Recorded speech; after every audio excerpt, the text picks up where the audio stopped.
When you originally built the Oculus Rift, you basically single-handedly reshaped how people thought about virtual reality. Like, where did that come from? Where did your passion for that come from? Why'd you do that? I was a PC gamer and I had about the best PC gaming setup that you could get. I had an AMD Affinity rig with 6 monitors, and I was looking at it and thinking, what's the real future of this? Where is this all going? And it was very clear that the answer was not 8 monitors or 12 monitors. Like, it was going to be something radically different. And I became very convinced that the final media platform, not just the next one, but the final one, I wasn't sure if it'd be the next one or if it was ready, but I knew that in the end, virtual reality was going to be the dominant media platform. That, How old were you when you were having this thought? like 14 or 15. So I built my first head-mounted display when I was 16. So I kind of got right onto it. My first stuff was really terrible. Like I can't act like I had immediate success. It took years and years of building things, taking apart older headsets from the 80s and 90s to learn what the engineers had been doing in those cases, and then applying a lot of modern technology to the way that things were being done. And what's weird about the Rift is it could have been built about 3 years, like literally every component that I used in the original Oculus Rift prototype, which I called PR6. It was the sixth major revision of my designs. Every single part in it existed 3 years prior, and most of them existed 4 years prior. So That's very unusual, because I was gonna say, are you lucky you started just at the right time? But it sounds like just not enough people were actually working on this for. well, VR was a dead technology. It was this ghost town technology. It wasn't just like not cool, it was anti-cool. Every VR company in history had failed spectacularly. And so it wasn't getting attention. There wasn't anyone at the big tech corps that were looking at it. And I think that startups were not paying it enough attention as well. So the thing that was really interesting about Oculus is that when I started the company, it wasn't because I thought it was going to be a really great business. It was because I thought that it would be something that would be really important in the long run and a lot of fun to work on. And it ended up working out, which was really spectacular. That's awesome. So do you think if there'd been more optimism and people were still trying things, someone else might have done this 2 years ahead of time, basically, or 3 years ahead of time? Absolutely. I mean, the really big innovation of the Rift was a pretty simple concept. Most head-mounted displays in the past had used complex, heavy, expensive optical stacks, so that you had a micro display of some kind, a heavy stack of glass, and then you have an undistorted image on one side, and out comes a beautiful image on the other end. But again, it weighs a lot. And think like 6 or 7 pounds for these big, giant helmets to have any decent image quality or field of view. And what the Rift did was say, wait a sec, we can correct for lots of lens aberrations in software in real time. Geometric distortion, we can do that in a shader on a graphics card. Chromatic aberration, we can correct for that in a shader on a graphics card. Got it. And so I was able to make a headset that only optimized around the things that could not be corrected in software. Things like the cost of the unit, the weight of the unit, and the field of view of the image. And so if the Rift was designed as a very poor quality image, but you could use pre-distortion on the graphics card to basically generate an inversion of the distortion it created, so that even though it was optically a terrible system, it comes to your eye looking really nice. And this was not a new idea. People had come up with this at NASA literally in the 60s and 70s, but the computational power hadn't existed, and the idea was just forgotten. If people had said, I am going to build the best VR headset in the world, they would have probably done it exactly the same way I did. I don't think there was another path. And the fact that I, as a single teenager working in a 19-foot camper trailer, was able to come to this conclusion that now almost all the major VR companies have been ripping off, it shows that anyone could have done it if they had been more committed to the idea of making VR take off. Are there a lot of things like that where we figured something out 40, 50, 60 years ago, but it wasn't possible then, and maybe we forgot to come back to it? Do you think that's a theme that we should be looking at more often? I mean, I have a whole list on my computer of things that are this, basically forgotten technology, things that didn't work in the past and that are ripe for a comeback. And there's a lot of things like that. Like another example of this is ramjet engines.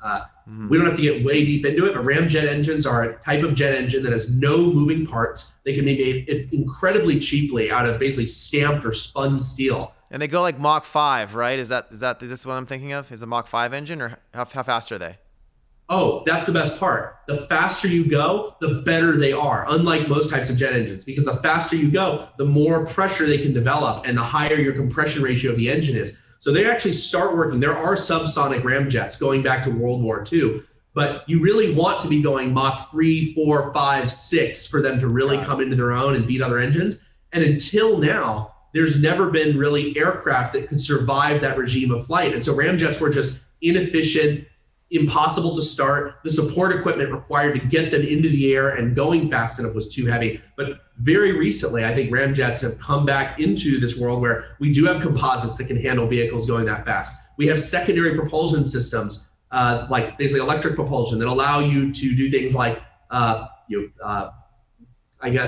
variable compressors that would allow you to use them from 0 speed and then switch over to full ram at high speed. This was actually what I was working on when I was at Facebook. I had a side project. Me and a few guys were in Atherton, and we got kicked out of Atherton because we were making so much noise. But we were building a project called ASRAM, the assisted ramjet. And it was a ramjet that could take off from 0 and then transition to full ram effect at supersonic speed. And our goal was to build a supersonic quadcopter. I ended up starting Anduril before we finished, but that's still. You think Anduril might come back to Project ASRAM at some point?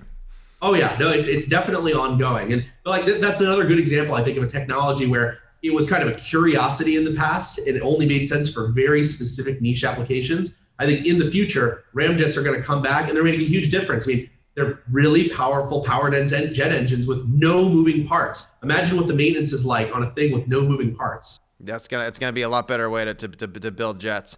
What just to step back one more time to Oculus. Do you have any favorite war stories from that time? Like anything that surprised you or that was particularly difficult after you got going?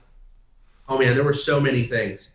I mean, I guess a negative one and a positive one. Like one thing that happened, and I like this war story because it flipped around in our favor right at the end. We were working with a game studio on an Oculus exclusive title. We were funding the development. We were putting tons of engineering resources into it. And then after we put millions of dollars, which was, remember, a big deal. You were an investor at the time. Yes, that's a lot of money to spend on this sort of thing. It was a lot of money. I mean, we were a 40-person company. We were like 45 people when the Facebook acquisition was announced. So like we were a pretty small company. This was a big bet for us. And we went to GDC in 2014. And on the first day of GDC, that same game developer that we had funded this whole title and done tons of work with them, they unexpectedly, literally like we had no warning at all, they show up on Sony's stage during the Sony keynote and announce that this game is coming out on PlayStation VR, which had just been announced about 5 minutes prior by Sony. Wow. And not only was it coming out on PS4, they were going to be giving demos of the game in the latest version of Unreal Engine, which we did not even know they were porting to because everything up to that point had been on Unity. And it was like, I was like, oh my God, we have gotten so screwed.